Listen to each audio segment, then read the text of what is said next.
Who do I look like? Okay, listen.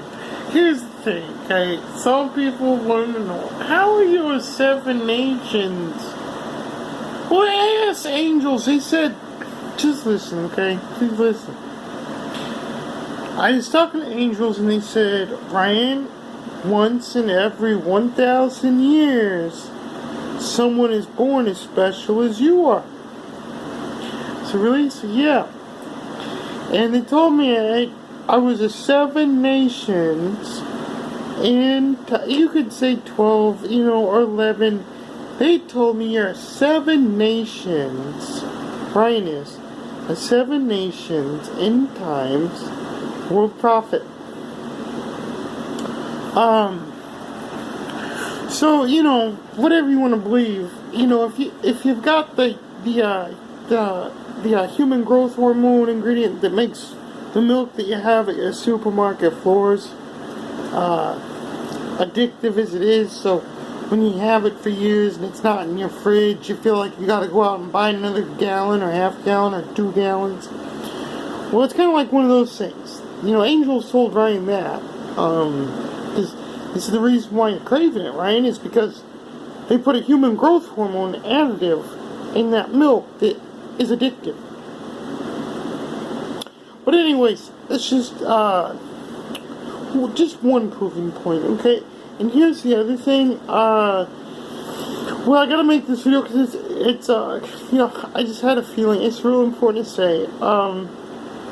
So I was talking to God and things, and angels. I pray to angels, which I've considered like not demons. Demons are in judgment, and I've talked to Satan every once in a while for a question because I know he's already met the judgment. He's met God, the one I believe in, the creator that came in and judged everything.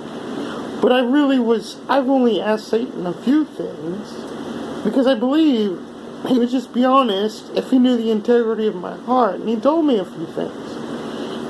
Because it's like if a person went to a courtroom, okay, and they had a lot of crimes. Like Satan's a person in the courtroom. And you've got all these judges telling this guy, Satan, his crimes. If you were that offender, would you want to betray your court or your justice? Nope. And I just tell you, if you're normal, you wouldn't want to. But it's one of those analogies, because I believe Satan had a judgment with God, and God was his court hearing. But the creator that came in and made sure Earth was planted here, and humanity was here. So I've asked Satan a few things to check things. I was really wanting to know, where's his heart crying from? People choose sin all the time, okay? There's people that worship Satan, but, I worship God, and I'll be honest, I pray to angels. I was talking about angels like some say demons. No, I talk to the sons of God in heaven, the ones that are holy, that have not fallen. And also, just listen, I pray to God and I talk to God. And I hear things from my angels that watched over my life, and I hear things from God. And I posed a few questions to Satan. I felt his spirit open up to me, and his heart's broken over part of the earth, but if people are that inbreeded in their spirits to want to live in godlessness, and he's going to serve it because, part of the reason why it's on earth was it was one of his choices that ended him up in courts in the heavens with God.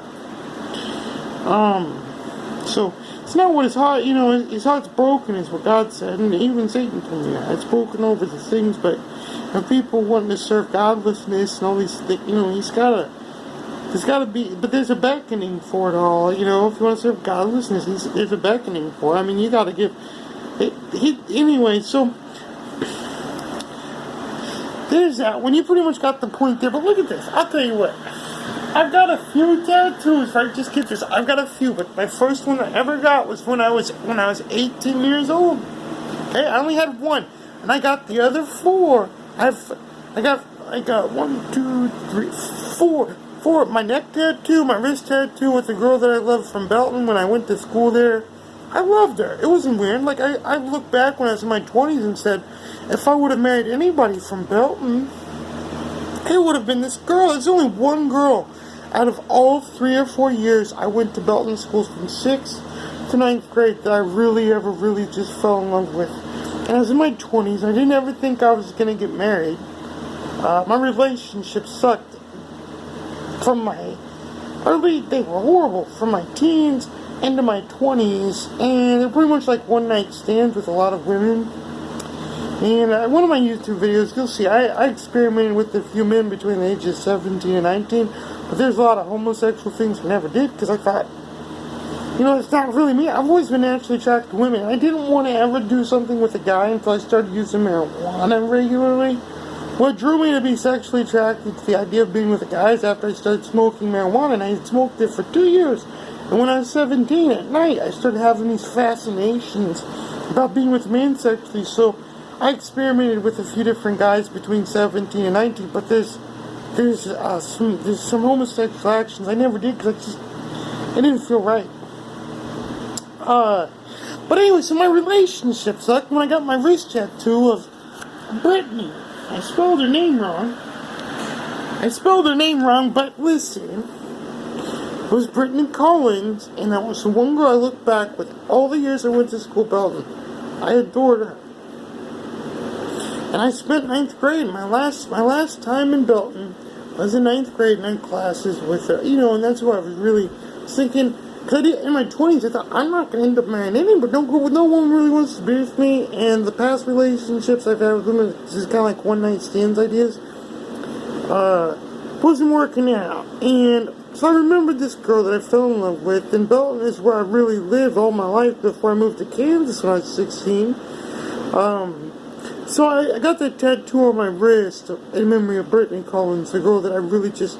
And I had had several girlfriends when I was going to Belton. I mean, I'll tell you what, the truth is, there was upperclassmen girls. When I was in 7th grade, there was 8th graders. So I was class of 2007. I was supposed to graduate in 2007 in Belton.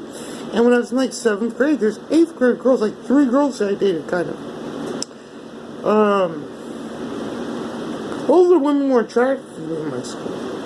But, I'm not bragging, I'm just saying, I had girlfriends, but nothing, I never really felt about a woman. I look back at all the girls I remember everyone I've been with.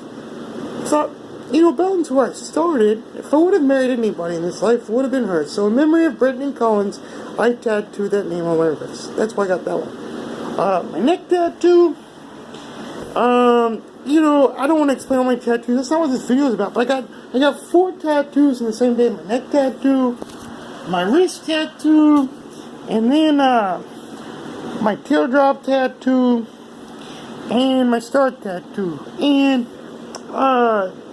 there's a story behind the teardrop tattoo.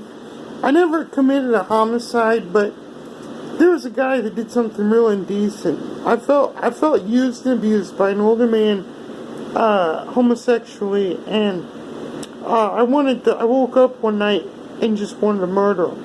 And I thought, it was in my heart to really commit the murder and do it. I was gonna do it. But I didn't. But I thought my heart was there, so, I was really there. My mind was there, my heart was there, but I didn't. And I'll tell you what, I don't like the idea of homicide or murder. But I got the tattoo that did, because I got 4 tattoos in the same day. This one. I was praying to God. I got the green star tattoo. I got the green star tattoo because I was in a field one night at Havencroft Elementary down the street from where I lived. When I moved in with my dad in Olathe, he lived at Havencroft Apartments, and I was in a field one night at Havencroft Elementary School across the street from the apartments we were staying, and it was like 12 or 1 or 2 in the morning, and I was in the field, and I was praying to God, and I got on my knees, and I put my hands in the air, and I saw a green shooting star while I was praying and looking up into that night sky. I swear it was a green, I've seen all the shooting stars I've seen blue. When I was praying, I saw this green, it's just like a blue one, but it's green. And I remember I was praying, and that's why I got that green star tech. I never hurt anybody mortally. I never mortally wounded anybody intentionally. Angels told me that there's a kid that could be one of the taken because he was going to kill me in a garage of a girl's house with his upperclassman friend, and God stepped in and gave me the reflexes and self-defense techniques. Something happened to the kid. I just hit him one time in the head. He jumped at me. He jumped at me with his closed fists and pinched face like this. He just, out of nowhere. And this is where we smoke pot and everything. He jumped at me. I mean, closed fist, a pinched face that freaked me out. And I said, "You're danger. You are danger." And I swung a right hook. I watched boxing tapes growing up. I watched a few different things. My first reaction was do the right swing. And I swung as hard as I could. I twisted my hips, my foot. And I hit him in his temple right here. And as soon as I hit him, he didn't fall to the side. He didn't go anywhere. He just stood there. And his pupils did a slow, dead roll all the way back behind his eyelids. Both of them at the same time did this real, like, my stomach got sick. My stomach got sick. When I saw his pupils do that, like something was bothering me in my stomach. I don't know why for sure. I talked to angels about it. But I'll tell you what, as soon as his pupils rolled all the way back behind his eyelids, his knees stopped carrying the weight of his body. He literally collapsed. And he stood there until his pupils did this slow, dead roll all the way back behind his eyelids. And then he just collapsed on the floor, didn't fall backwards, it just blew like a piece of he just collapsed. And I looked over at Wes, the upperclassman who was there, I said, "Are you going to do anything?" He said, "No, you need to leave." And like 2 weeks later, so I left, okay, and it was on Ridgeview. It was at a duplex of Ridgeview. It's Kira Bono's mother's house. She had gas masks, drug smokers there. Bunch of shit. I was there one night when she wasn't home. I was just there in the duplex with this younger classmate, Wes, an upperclassman, class of 2006. And they were alone with me in that garage. Wes was standing on the side, and God told me I did that line to him with you and your reaction, because what they were going to do if that kid got open on you, they could have both just started stepping on you and fucking you up. That's the truth. So, they wanted to hurt Ryan. Ray didn't want to hurt anybody, and that's what happened to the kid. But that's not what this teardrop was for. There was an older homosexual man that I was introduced to, and I woke up one night feeling abused and manipulated, and like I was defiled, and I just wanted to murder him. I really felt like it. So I thought about doing it, but it never happened because I didn't have the heart for it. But I thought it was really there to begin with, so that's where I got that. I was looking back into things. I was asking angels, was there a deeper meaning behind that? And then he said, "Well, you know, things have happened, Ryan, but you weren't bad. It was a cause for your life because things were trying to hurt you." But I have a video on YouTube called The Taken. So I saw that kid that I hit. And he jumped at me like that, and I hit him with the right hook right here. 2 weeks later, but when I saw him, it looked like he had the eyes of an angel. It looked like he had the eyes of an angel. It wasn't the same eyes as the kid in that basement. Same body. It's like dark. It was like an angel was looking at me. His eyes were watering. He told me to come there and give him a hug. I did, but before he gave me the hug, it's like he said, "It could have been you that night, Ryan. It could have been you in that." And he just gave me this real sincere hug. But, anywho, so I got 4 tattoos in the same day. But the first tattoo I ever got, swear, just one, right here. Jesus died for me is what that says. Jesus died for me. I chose the cursive. I chose that particular cross. I wanted the cursive written in a banner over the cross. That was my idea. Not the tattoo artist. All they did was show me the tattoo. But I gotta go because I have run out of video. And my ex-wife's name is tattooed on my back. Molly. That was the last one I got.